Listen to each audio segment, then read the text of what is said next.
Curved with confidence এমনটাই দাবি করছে আইটেলের এই নতুন ডিভাইস। হ্যাঁ, এটাতে কার্ভড ডিসপ্লে রয়েছে, তবে আপনি খুব কনফিডেন্সের সাথে ব্যবহার করতে পারবেন এমনটাই তারা দাবি করছে। কথা বলছিলাম আইটেল সুপার 26 আলট্রা নিয়ে। আইটেল সুপার 26 নতুন নাম, নতুন সিরিজ দেখছি বাংলাদেশে।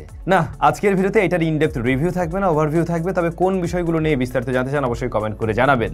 আইটেল সুপার 26 এই ফোনটার বক্সে আপনি ইন্টারেস্টিং জিনিস পেয়ে যাচ্ছেন। যেখানে বর্তমান সময়ের স্মার্টফোনের বক্সে অনেক সময় আমরা চার্জারই পাই না, সেখানে আইটেল কিন্তু একটা TWS দিয়ে দিচ্ছে। তো এক ঢিলে দুই পাখির মতো একটা ব্যবস্থা রয়েছে আর কি।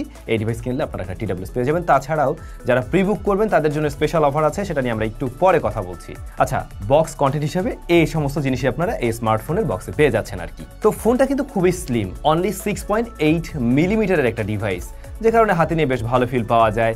আবার যেহেতু বোথ সাইড থেকে কার্ভড, যে কারণেই এক হাতে নিয়েও খুব সহজে একটা ভালো গ্রিপ পাওয়া যায়, ব্যবহার করতেও ভালো লাগে আর কি। ওই স্কোয়ার বক্স হিসেবগুলো হাতে একটু লাগে, তো এটার দিক থেকে ওই মজাটা আপনি পাবেন। রিয়ার প্যানেলটাতে প্লাস্টিক আছে ঠিকই, তবে এটা একদমই ফ্রস্টেড, গ্লাসের মতো একটা ভাইব ক্রিয়েট করতে পারে, অনেকটা গ্লাসের মতো ফিল দেয়। ক্যামেরা কার সাথে মিলে, আলট্রাদের সাথে মিলে, ভাই রে ভাই, পুরাই মিলে। 3.5 মিলিমিটার হেডফোন জ্যাক এই পাতলা ফোনটাতে আপনারা অবশ্যই পাচ্ছেন না, তবে টাইপ সি পোর্ট রয়েছে এবং সেকেন্ডারি নয়েজ ক্যান্সেলেশন মাইকটাও আমি দেখছি না, যেটা এআই এর মাধ্যমে করার চেষ্টা করছে নিশ্চয়ই। আইটেলের এই ব্র্যান্ডিংটা এভাবে না থাকলেও বোধহয় আরো বেশি ভালো লাগতো, পার্সোনাল ওপিনিয়ন দিলাম একদমই। সামনের দিকে ডিসপ্লেটা আমরা কার্ভড দেখছি, যে কারণে ফোনটা দেখে একদমই মনে হয় না যে এটা অনলি 20,000 টাকার আশেপাশের একটা স্মার্টফোন। বাংলাদেশ মার্কেটে দুইটা ভ্যারিয়েন্ট লঞ্চ করেছে আইটেল, একটা 8/128 আর একটা 8/256 জিবি। 8/128 এর দাম 19,990 টাকা, পরবর্তী ভ্যারিয়েন্ট 21,990 টাকা। আজকাল 20,000 টাকার ডিভাইসগুলো দেখতে কত সুন্দর হয়ে যাচ্ছে, রাইট? এনিওয়ে, শুরুতে যেটা বলছিলাম, কার্ভড উইথ কনফিডেন্স। আমি কয়েকবারই ফেলে দেখলাম,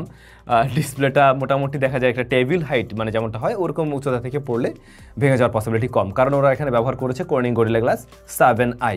তারপরেও এই ধরনের টেস্টিং হুদাই করার কোনো দরকার নাই ভাই, পরে দেখবেন যে ঠিকই ক্র্যাক করতে পারে, বাট এটুকু শক্তপোক্ত হওয়া অ্যাটলিস্ট দরকার আছে আর কি। ডিসপ্লের সাইজ রয়েছে 6.78 ইঞ্চ, যা AMOLED panel, 3D curved panel বলছে ওরা, এবং এখানে 144 হার্টজ পর্যন্ত হাই রিফ্রেশ রেট আপনি পেতে পারেন। তবে 144 হার্টজ সমস্ত অ্যাপে পাবেন না, কিছু কিছু অ্যাপের ক্ষেত্রে আপনারা 144 পর্যন্ত পাচ্ছেন। 4500 নিটস পর্যন্ত পিক ব্রাইটনেস রয়েছে এবং 1.5K রেজলিউশনের এই প্যানেল। কি সাংঘাতিক ব্যাপার স্যাপার ভাই এই প্রাইস পয়েন্টে। এর একটু নিচে কয়েকদিন আগে দেখলাম HD+ রেজলিউশনের IPS LCD প্যানেল, ওদিকে এখন কার্ভড প্লাস হচ্ছে গিয়ে 1.5K 144 হার্টজ। ভালো, মানুষজন কম টাকায় দারুণ ডিসপ্লের এক্সপিরিয়েন্স নিতে পারছে আর কি। এখন এই ডিসপ্লেটা টু বি ভেরি অনেস্ট, সামনে থেকে দেখতে গেলে মোটেই এত কম দামি মনে হয় না, দেখতে যথেষ্ট ভালো লাগবে যেহেতু চিন বেজেল যথেষ্ট ন্যারো। লোয়ার চিনটা তুলনামূলকভাবে একটু মোটা হলেও সেটা খুব একটা যে চোখে বাচ্ছে এমনটাও নয়, হয়তো ভিডিও দেখেও একটা আইডিয়া করতে পারছেন। তবে আমি বলবো পানসোল কাটআউটটা এটা আর একটু ছোট রাখা সম্ভব এই ধরনের ডিসপ্লেতে, সেক্ষেত্রে দেখতে আরো বেশি ভালো লাগতো। এটা যে মানে খুব আগলি লাগছে বিষয়টা এরকম নয়, তবে চাইলে আরো ছোট করা সম্ভব হতো। আর এই ডিসপ্লেটা কার্ভড হলেও একদম অতিরিক্ত কার্ভড নয়, যে কারণে ওই যে মিসটাচ জনিত কোনো ধরনের প্রবলেম বা ইস্যু আমরা আসলে ফেস করি নাই এই ফোনটাতে। ব্রাইটনেস ভালো আছে, ইনডোর আউটডোর বোথ কন্ডিশনে আপনারা খুব সহজে এটাকে ব্যবহার করতে পারবেন কোনো ধরনের স্ট্রাগল ছাড়াই। অনেকেরই হয়তো এখন কোশ্চেন থাকতে পারে, ভাই এত পাতলা ফোনের মাঝে ব্যাটারিটা তাহলে ছোট নাকি? ব্যাটারিটা কিন্তু বড়ই আছে, 6000 mAh ব্যাটারি রয়েছে এর মাঝে, এবং বক্স আপনারা পেয়ে যাচ্ছেন 18 ওয়াট। হ্যাঁ, 18 ওয়াটটা 6000-এর পাশাপাশি ছোট মনে হলেও যে প্রাইস পয়েন্টের ফোন সেইখানে কমপ্লেন করা যায় না। 35 হলে আমরা আরও বেশি খুশি হয়ে যেতাম, তবে একবার ফুল চার্জ করে নিতে পারলে এই স্মার্টফোন দিয়ে দীর্ঘ সময় আপনি ব্যাকআপ পেয়ে যাচ্ছেন, এটুকু শিওর। আর এত পাতলা ফোনের মাঝে 6000 mAh, সেটা আসলে প্রশংসনীয় একটা বিষয়। অনলাইনে একটা তথ্য পেলাম এই ফোনটাতে টাইটানিয়াম ফ্রেম রয়েছে, যার ফলে এই যে ডিউরেবিলিটির জায়গাটা আরও বেশি শক্তপোক্ত হচ্ছে। এখন বাইরের সাইডে তো আমি প্লাস্টিক দেখছি, ভিতরের ফ্রেমটাতে হয়তো বা কোনো মেটালিক বা টাইটানিয়াম জাতীয় কিছু থাকতে পারে। ভিতরে ওই যে মাদারবোর্ড যেটার উপর বসানো থাকে ওখানে একটা ফ্রেম থাকে, সো ওটার জন্য তো খুলে দেখা উচিত। দেখবো নাকি খুলে টুলে আমরা পরবর্তীতে। ক্যামেরা রিয়ারে মূলত দুইটা, বাট আপনি দেখবেন কয়টা, একটা, দুইটা, তিনটা, চারটা দেখতে পাবেন, বাট আসলে আছে দুইটা, আর এগুলো ফেক, এমনিতে নর্মালি জাস্ট ক্যামেরার মতো সেটআপ করে রাখা হয়েছে যাতে দেখতে ফোনটা একটু ওরকম ভাইব ক্রিয়েট করে।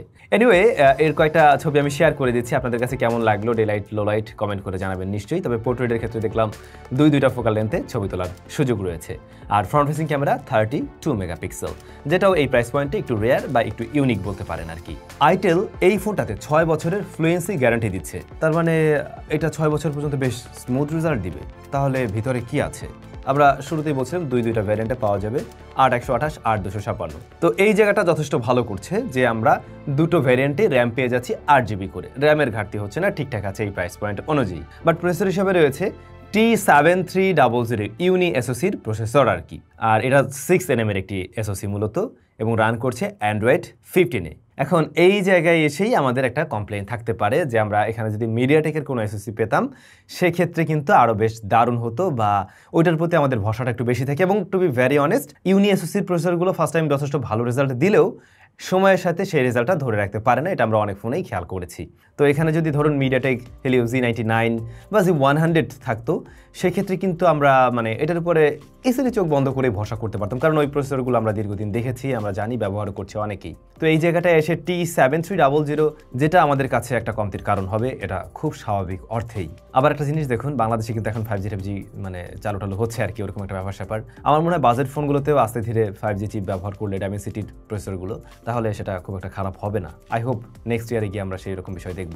এখন যদি কিনা আপনি হেভি পারফরমেন্স আশা করে থাকেন, গেমিং টেমিংয়ের চিন্তা ভাবনা করে থাকেন, তাহলে এই ডিভাইস কিন্তু আপনাকে ওই রকম ধরনের রেজাল্ট দিচ্ছে না। ডে টু ডে লাইফের কাজ আপনি ধরুন ডিসেন্ট একটা পারফরমেন্স চান আর কি, মানে সোশ্যাল মিডিয়া চালাচ্ছেন, মাঝে মধ্যে মাল্টিটাস্কিংয়ে টুকটাক কাজবাজ করা হবে, দেন এই প্রসেসর আপনাকে সামলে নিতে পারবে আর কি। বাট যদি হেভি টাস্কিং করতে চান, অ্যাট এ টাইম অনেকগুলো বড় অ্যাপ্লিকেশন রান করতে চাচ্ছেন, একই সাথে গেমিং টেমিংও করবেন এরকম প্ল্যান আছে, সেই ক্ষেত্রে এই প্রসেসরটা খুব একটা দুর্দান্ত হবে না, এটুকু মাথায় রাখতে পারেন। তারপর আমরা ফ্রি ফায়ার ট্রাই করছিলাম, দেখলাম যে ফ্রি ফায়ার এটাতে চলছে, খেলা যায়, লোয়ার সেটিংসে খেললে খেলা যেতে পারে, বাট পাতলা ফোন একটু দ্রুত হিট জেনারেট করে। ইদানিং এনএফসির প্রয়োজন হচ্ছে, আর আপনার এই ফোনটাতে আপনারা এনএফসি সাপোর্ট অবশ্যই পেয়ে যাচ্ছেন। রয়েছে আলট্রা লিঙ্ক ফ্রি কল, ওই যে আলট্রা লিঙ্ক ফ্রি কল, আপনি আইটেল টু আইটেল অন্য ফোনের সাথে কানেক্ট করতে পারবেন এবং ব্লুটুথের মাধ্যমে কল করা যায় যেখানে নেটওয়ার্ক নেই, সেই ফিচারটা এখানে পেয়ে যাচ্ছেন। তবে এই ফোনটা যেমন টাইপের, আমি আশা করছিলাম এর সাথে অবশ্যই স্টেরিও স্পিকার থাকবে, ডুয়াল স্পিকার থাকলে আরও জমতো। সিঙ্গেল স্পিকার রয়েছে, সাউন্ডটা একটু থিনারের দিকে, এটাতে যদি আরেকটা স্পিকারের দিকে মানে ব্যবহার করা যেত তাহলে এটার সাউন্ডটা আর একটু বেশি মানে ডেপথ প্লাস স্টেরিওর মজাটা আমরা পেতাম, ওই জায়গায় একটু কমপ্লেইন থাকবে আর কি। আর তাছাড়া অন্যান্য সেন্সরগুলোও রয়েছে, এমনকি জাইরোস্কোপ সেন্সরটাও কিন্তু এটাতে আছে, এবং ওয়াইফাই রিসিপশন, নেটওয়ার্ক রিসিপশনে দেখলাম ঠিকঠাকভাবে ওয়ার্ক করছে। শুরুতেই বলছিলাম যারা কিনা এই ফোনটা প্রি অর্ডার করবেন তাদের জন্য স্পেশাল একটা ব্যবস্থা আছে আর কি, তারা এর সাথে একটা ব্যাগ পেয়ে যাবেন, এবং প্রি অর্ডার চলবে কিন্তু 10 থেকে 15 সেপ্টেম্বর পর্যন্ত। তো প্রথম 1000 জন যারা কিনবেন তারাই এই স্মার্টফোনের সাথে ওই ব্যাগটা পেয়ে যাচ্ছেন, আর বক্সে তো একটা TWS পাচ্ছেনই। ও হ্যাঁ, এই ফোনটাতে কিন্তু বেশ কিছু এআই এর ফিচার্স রয়েছে, এমনকি ওরা আলট্রা এআই ব্যবহার করছে এখানে, যার নাম দিয়েছে Sola AI. Navigation, voice mode, circle to search রয়েছে, এই সমস্ত ফিচার্সগুলো আপনারা এখানে ব্যবহার করতে পারবেন, যেগুলো আমাদের ডে টু ডে লাইফের কাজবাজকে আরেকটু সহজ করে দেবে নিশ্চয়ই। তো আইটেলের এই নতুন ফোনটা বেশ ইন্টারেস্টিং, নতুনত্ব অনেক জায়গায় আছে, বিশেষ করে এর ডিজাইন, এই প্রাইস পয়েন্টে ডিসপ্লেটা খুবই দুর্দান্ত করেছে, সেটা অবশ্যই একটা ভালো চাহিদা পূরণ করতে পারবে, কারণ এরকম প্রাইস পয়েন্টে অনেকেই আছে যারা গেমিং টেমিং করবে না, বাট এমন একটা ফোন চাই যারা দেখতে সুন্দর হতে হবে, ডিসপ্লেটা খুব ভালো হওয়া চাই, মিডিয়া কনজাম্পশন করে তারা প্রচুর, এবং টুকটাক রেগুলার ডে টু ডে টাস্কগুলো করার চেষ্টা করে, তাদের জন্য কিন্তু এটা একটা দারুণ সুবিধা হতে যাচ্ছে। আর যারা গেমিং টেমিং করার চিন্তা ভাবনা করেন না, তাদের জন্য তো এটা খুব একটা দারুণ হবে না, এটা আই হোপ বুঝতে পারছেন। সো ইয়া, আপনাদের কাছে কেমন লাগলো আইটেলের এই নতুন ডিভাইস কমেন্ট করে জানাবেন। সবাই ভালো থাকবেন, দেখা হচ্ছে আমাদের নতুন ভিডিওতে।